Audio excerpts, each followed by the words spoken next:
Land করেছি আর আগামী 50 ঘন্টা এখানে আমরা সার্ভাইভ করতে চলেছি। আমরা পৃথিবীর সবথেকে নিচে আর ঠান্ডা জায়গাতে রয়েছি। ঠান্ডায় মরার জন্য তৈরি। আর ওই চলে যাচ্ছে আমাদের প্লেন। ঠিক আছে, পরে দেখা হচ্ছে। আর এখন এই প্লেনটা চলে গেছে বয়েজ। তো আগামী 50 ঘন্টা আমাদের এখানেই থাকতে হবে। হাওয়া প্রথম থেকেই তো কি খারাপ। আমাদের কপালটা তো দেখো, এখানে আসতেই বরফের ঝড় শুরু হয়ে গেল। আমাদের তাড়াতাড়ি টেন্ট লাগাতে। হাওয়া খুব জোরে বইছে, তাই আমাদের ঘুমোতে খুবই অসুবিধা হবে। ঠিক আছে গাইস, তাহলে ব্রোফিস্ট চলো। আমরা আটকে গেছি। প্রথমে আমাদের মাউন্টেনের দিকে ট্রেক করতে হবে, যাতে জোরালো হাওয়া থেকে বাঁচা যায়। এত সুন্দর জায়গা আমি আজ পর্যন্ত দেখিনি। চুপ করো নোলান। আর বরফের ঝড়ও আসতে চলেছে। হায় রে কপাল। হাওয়া প্রথম থেকেই তো কি খারাপ। এটা খুবই খারাপ। ওহ না, আমাদের কপালটা তো দেখো, এখানে আসতেই বরফের ঝড় শুরু হয়ে গেল। খুব ঠান্ডা। জেমি, ব্রো, এটা একটা পাগলামি। চলো। আমরা ওই পাহাড়ের নিচে আমাদের টেন্ট লাগাবো। উহ, আমি মরতে মরতে বাঁচলাম। আমি ঘোষণা করছি, এটা হলো ক্যাম্প বিস্ট। তাপমাত্রা হলো -30 ডিগ্রি। আর যদি আমাদের আগামী 49 ঘন্টা বেঁচে থাকতে ধরো হয়, এটাকে, ধরো। আমার টেন্ট এক্ষুনি উড়েই তাহলে যাচ্ছিল। আমাদের তাড়াতাড়ি টেন্ট লাগাতে হবে। টিউটোরিয়ালে বলেছিল এটা একটা অ্যাঙ্গেল থেকে লাগাতে হবে। ও জানি না কেন আমার এটা ভুল মনে হচ্ছে। মাটিটা তো নিচে কি করে এলো? এটা আমার স্লিপে ঢুকে গেছে। এরা একদম বাচ্চাদের মতো। আমরা তো গেলাম। ও, এরা অ্যাকচুয়ালি প্রোগ্রেস করছে। একবার আমাদের দেখো, আমরা হলাম বেস্ট। বিচ ক্যাম্প তৈরি হচ্ছে। অ্যান্টার্কটিকাতে একটা সাধারণ সমস্যা হয়, খারাপ আবহাওয়া টেন্ট উড়িয়ে নিয়ে যায়। আমাদের স্নো ব্লক কেটে টেন্টগুলোকে বাঁচাতে হবে। তাহলে আমরা আইস ব্লক দিয়ে দেওয়াল বানিয়ে আমাদের ক্যাম্পগুলোকে সুরক্ষিত করব। এখানে আসার পর তাপমাত্রা প্রায় 20 ডিগ্রি নেমে গেছে। আমাদের দেওয়াল তাড়াতাড়ি বানাতে হবে। ও গড, খুব ভারী। ডুড, এটা আমাদের আজ পর্যন্ত করা সবথেকে কঠিন কাজ। বিচ ক্যাম্প এবার তৈরি হয়ে গেছে। এখন যেহেতু বরফের দেওয়াল তৈরি হয়ে গেছে, আশা করব হাওয়া এখন টেন্টগুলো করবে না। আন্টার্কটিকাতে মুশকিল এটাই যে এখানে সূর্য কখনোই ডোবে না, তাই দিন রাত বোঝাই যায় না। আমার পেট আমাকে বলে তাহলে দেবে তোমার পেট কি বলছে এখন কিসের সময়? ডিনারের সময়। Welcome home honey. ও এখানে সব লাল লাল। আর আজ ডিনারে এমআরইজ আছে। জিমি, এটা বেকার। অ্যান্টার্কটিকাতে স্বাগত। যদি আপনারা ভাবেন যে প্ল্যানেটের নির্জন জায়গায় আমরা কি করে খাবার খাবো, তাহলে আমরা প্রথমে জল গরম করব, আর তারপর এই ফুটন্ত জলকে সাবধানে এই প্যাকেটের ভিতরে ঢালবো, আর তারপর 10 মিনিটে খাবার তৈরি। অ্যান্টার্কটিকাতে এইরকম ভাবেই খাবার খাওয়া হয়। সত্যি এর টেস্ট খুব দারুণ। আমি ঘুমানোর জন্য রেডি। আমার টেন্টে আছে নোলান আর ড্রিম। আর কাল, তোমার টেন্টে? আমি চ্যান্ডলার, স্যাপন্যাপ আর জর্জ। তোমরা ঘুমোবে তো? হ্যাঁ। আমি খুব টায়ার্ড, অসুস্থ। অ্যান্টার্কটিকা অসুস্থদের জন্য ঠিক জায়গা নয়। জিমি জানে না আমরা সুড়ঙ্গ তৈরি করছি। Oh my God! চলো যাওয়া যাক। সত্যি দারুণ ব্যাপার। ও এত বড় গর্ত বানিয়ে নিয়েছে। জিমি, আমার মনে হয় না আমি 50 ঘন্টা বেঁচে থাকতে পারবো। হাওয়া খুব জোরে বইছে, তাই আমাদের ঘুমোতে খুবই অসুবিধা হবে। ঠিক আছে গাইস, তাহলে ব্রোফিস্ট চলো। অ্যান্টার্কটিকাতে সূর্য লিটারালি কখনোই ডোবে না, তাই প্রথম রাতটা খুবই কঠিন ছিল। পরের দিন সকালে বুঝতে পারছি না বিছানা ছেড়ে ওঠা উচিত হবে কিনা, কারণ সূর্য গোটা রাত ডোবেই নি। প্রথম সকালে অবস্থা খুবই ব্রো, খারাপ। অ্যান্টার্কটিকা একদমই মজার জায়গা নয়। আমি অসুস্থ, কাঁচতে কাঁচতে রক্ত বেরিয়ে যাচ্ছিল। অ্যান্টার্কটিকাতে বাইরে যাওয়ার আগে একটা লং প্যান্ট পরে নাও, আর একটা লং স্লিভ শার্ট, আর একটা লং প্যান্ট, আর একখানা প্যান্ট, একটা জ্যাকেট, আর সেই জ্যাকেটের উপরে আর একটা জ্যাকেট, একটা স্কি মাস্ক, আর এটা যাই হোক গ্লাভস, আর গ্লাভস এর জন্য গ্লাভস আর গগলস, যাতে চোখ না জমে যায়। আর এত কিছু পরে নেওয়া সত্ত্বেও ফ্রস্ট বাইট হতেই পারে। দ্বিতীয় দিনের শুরুতে দুটো খুব গুরুত্বপূর্ণ জিনিস আমাদেরকে করতেই হবে। নাম্বার 1, আপনাদের মনে হবে অ্যান্টার্কটিকাতে যে কোনো জায়গায় টয়লেট করা যায়, কিন্তু সেরকম নয়। আমাদের এই বোতলে টয়লেট করে ভিডিওর শেষ অবধি সঙ্গে রাখতে হবে। এখানে -20 ডিগ্রি, দেখা যাক আমি করতে পারি কিনা। হ্যাঁ, আমি করে ফেলেছি। ও করে দিয়েছি দেখিয়েছে। আমি। দারুণ ও, দারুণ। এটা করতে পুরো 5 মিনিট লাগলো। আর নাম্বার 2, সবাইকে টয়লেট যেতে হবে, তাই টয়লেট বানানোর জন্য আমরা ক্যাম্প সাইট থেকে দূরে যাচ্ছি। আমি টয়লেটে যেতে চাই। অ্যান্টার্কটিকার সবথেকে খারাপ বিষয় হলো বরফের ঝড় যখন তখন চলে আসে, আর আমাদের স্কিন লিটারালি জমে যায়। ওহ নো, আমাদের টেন্ট! বদমাস টেন্ট, বদমাস! ওটা ধরে রাখো। নিচে থাকো টেন্ট। কাজ করেছে। এই বাকেটটা হলো আমার টয়লেট, আর ওটা হলো বাথরুম। আমি একজন ভালো মানুষ হয়ে ফিরে আসবো। নোলান, তাহলে কেমন হলো? আমার জীবনের সবথেকে খারাপ এক্সপিরিয়েন্স ছিল। ওখানে এই মাউন্টেনটা দেখছো? আপাতত ওটার এখন কোনো নাম নেই, আর সবাই জানে মাউন্টেনের উপরে ওঠার পর আমরা ওটার নাম রাখতেই পারি। আমার সাথে কে কে যাবে? আমি নয়। আমি না। এক্ষুনি গিয়ে জিনিসপত্র নিয়ে আসছি। ঠিক আছে। আমি টেন্টে কিছু ভুলে গেছি। আবহাওয়া এতটাও ভালো নয়, হয়তো আমায় গিয়ে। এই, তুমি আমার সাথে মাউন্টেনে উঠবে। আমি এখানে একা দাঁড়িয়েছি বলে আমি পড়ে গেলে কারোর সাথে হুকটা বাঁধা থাকতে হবে তো। ভালো কথা যে হাওয়া দিচ্ছে না। সিরিয়াসলি, যেহেতু এই মাউন্টেনের কোনো নাম নেই, তাই আমরা যদি ওখানে উঠি তাহলে ওটার নাম আমরা রাখতে পারবো। Bye guys. বাই। এখন অপারেশন হোল, কাম অন। হা হা হা হা। হা। গত 20 ঘন্টা ধরে আমরা এই সুড়ঙ্গটা তৈরি করছি। আর যতক্ষণে জিমি ফিরে আসবে ততক্ষণে এটা হয়ে যাবে অনেক বড় অনেক বড় অনেক বড় অনেক। আমরা এই মাউন্টেনে পৌঁছাইনি, কিন্তু প্রথম বিপদ চলে এলো, এই বরফের সমুদ্র। একটু দৃশ্যটা দেখো, অ্যান্টার্কটিকা অতুলনীয়। খুবই সুন্দর। খুব সাবধানে জিমি। ও, এখানটা তো খুবই পিছল। একদম সাবধানে। আজ পর্যন্ত এখানে 10 জনেরও কম লোক পা রেখেছে। আমরা ওই মাউন্টেনেই উঠতে চলেছি। চলো মরার আগে ওখানে যাওয়া যাক। সবাই একসাথে। ও মাই গড, দেখো পিছলে যেও না জানো। কি দারুণ! আমি ভয় পেয়ে আছি। আমার ডান দিকে একটা গড়ান আছে, আমি যদি পিছনে পড়ে যাই তো 2000 ফুট গড়াতে গড়াতে পড়বো। জিমি, কি?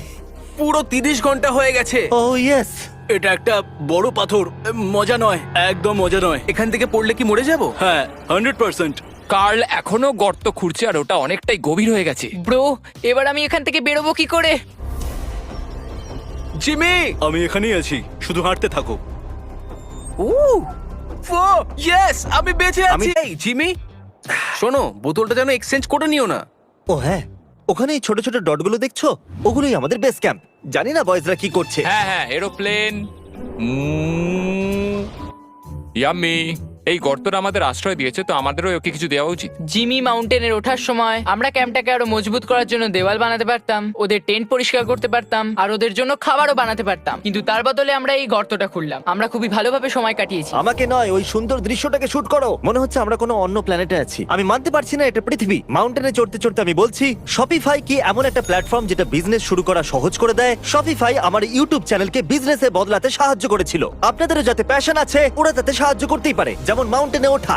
যদি আপনারা আবার কখনো মার্চ বা ফেস্টিভ্যাল নিয়ে থাকেন, তাহলে আপনারাও ইউজ করেছেন। দেখা যাক কি করে করা যায়। আমি সবসময় ওদের কাছে কৃতজ্ঞ থাকবো, কারণ যখন আমি এটা শুরু করেছিলাম আমার কাছে 3 মিলিয়ন সাবস্ক্রাইবার ছিল। শপিফাই 175টা কান্ট্রিতে আছে। ও মাই গড, আমাকে 1 সেকেন্ড দাও শপিফাই। উঠছি আমরা।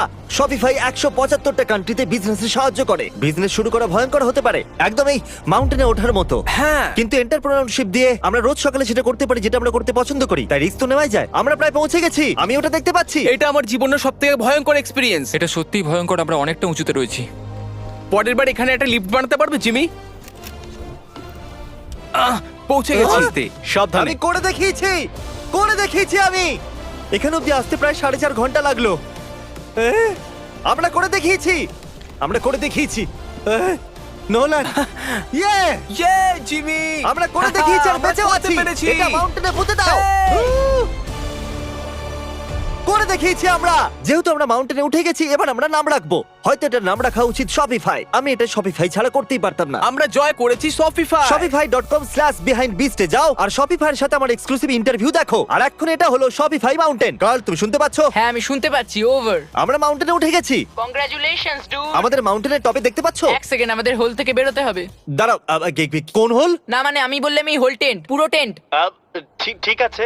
ওদেরকে উপরে ছোট ছোট পিঁপড়ের মতো লাগছে। আমাদের বেস এখান থেকে 16 কিলোমিটার দূরে। ওই লেন্স আমাদেরকে দেখতে পেলে দারুণ হবে।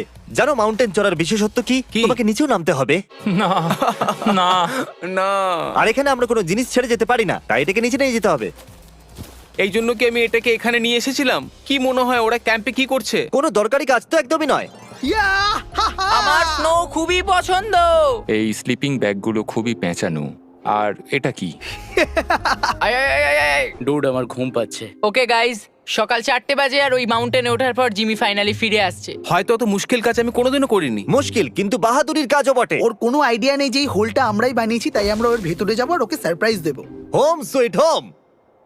ওহ, কেউ মাসাজ করে দাও। ওহ, না জিমি, আমি বেড নয়। সবাই কোথায়? ড্রিম।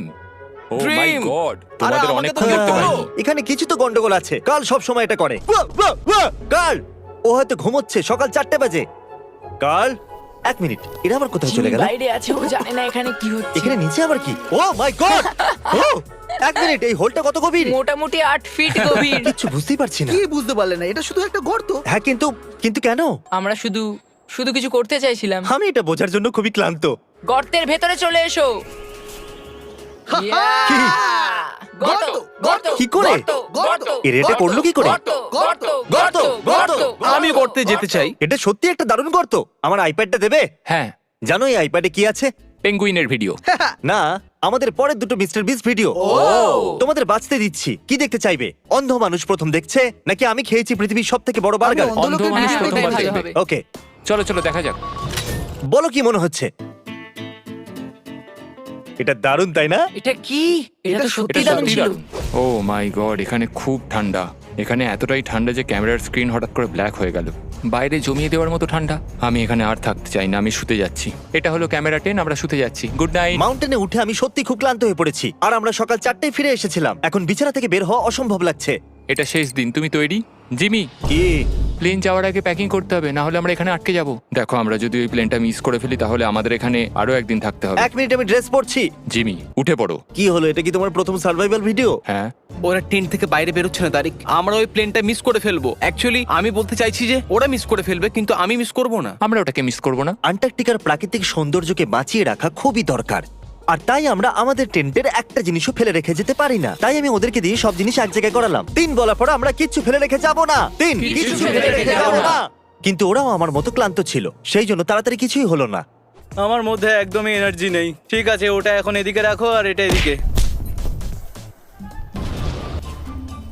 ও, ওই তো গর্ত। না না না না না, দাঁড়াও দাঁড়াও, থামো। স্যালিউট। সব অ্যান্টার্কটিকানদের জন্য আজ দুঃখের দিন। এইটুকু বরফে কিছুই হবে না। ঠিক আছে, আরো বরফ নিয়ে এসো বয়েজ। 3, 2, good bye whole. এখন আমার হৃদয় একটা গর্ত হয়ে গেছে। আর বুম, এবার আমরা বাড়ি ফিরতেই পারি। বাড়ি বাড়ি বাড়ি বাড়ি। এইরকম স্পিডে চলতে থাকলে প্লেন আসার আগে আমরা আইস টিপে পৌঁছে যাব। Plane plane plane plane plane. এই অ্যান্টার্কটিকার নামে। Antarctica Antarctica. ঠিক এখানেই ওই রানওয়ে। ঠিক আছে, আমি প্লেনটা দেখতে পাচ্ছি। শেষমেশ আমরা বাড়ি যাচ্ছি। আমি তোমাদের জন্য গর্বিত। আমরা অ্যান্টার্কটিকাতে 50 ঘন্টা সার্ভাইভ করেছি। আমরা বাড়ি যাচ্ছি। আমরা কি বেঁচে আছি? আমরা করতে পেরেছি। এলি আর ইউআইওএস এর জন্য বড় শাউট আউট। ওরা এই ট্রিপটাকে সম্ভব করেছে। আশা করব আপনাদের ভালো লেগেছে। আমরা বাড়ি ফিরে যাচ্ছি। কিছু না, একটা অ্যাসাসিন আছে। যদিও দিন শেষ হওয়ার আগে আমাকে এই রাবার নাইফ দিয়ে মারতে পারে তাহলে ও জিতে নেবে $1,00,000। এই নাও তোমার রাবার নাইফ, গুড লাক। আমার দড়িটা খোলো। তুমি কি করলে? তুই বললো নাও, আমাকে হয়তো যেতে হবে। তারপর ট্যাক্স আপনাদের ট্যাক্সের পুরো খেয়াল রাখে, তখনও যখন আপনার পিছনে অ্যাসাসিন লেগেছে। না, গত বছর টার্বো ট্যাক্সের জন্য লোকেদের $113 বিলিয়ন ট্যাক্স রিফান্ড হয়েছে। লেটস গো, মানে ও চলে এসেছে। Alright, come on. টার্বো ট্যাক্সের সাথে টেনশন করবে না যে ট্যাক্স সঠিক দেওয়া হয়েছে কিনা। আপনারা হয়তো ভাবছেন যে এলিভেটর থাকা সত্ত্বেও ও উপরে আসার জন্য এটাকে ব্যবহার করলো না কেন। সেটা এই জন্য, কারণ আমি এটাকে সিক্রেট ওয়াল দিয়ে ঢেকে দিয়েছিলাম। লেগে গেল, একটু বেশি মজবুত হয়ে গেছে।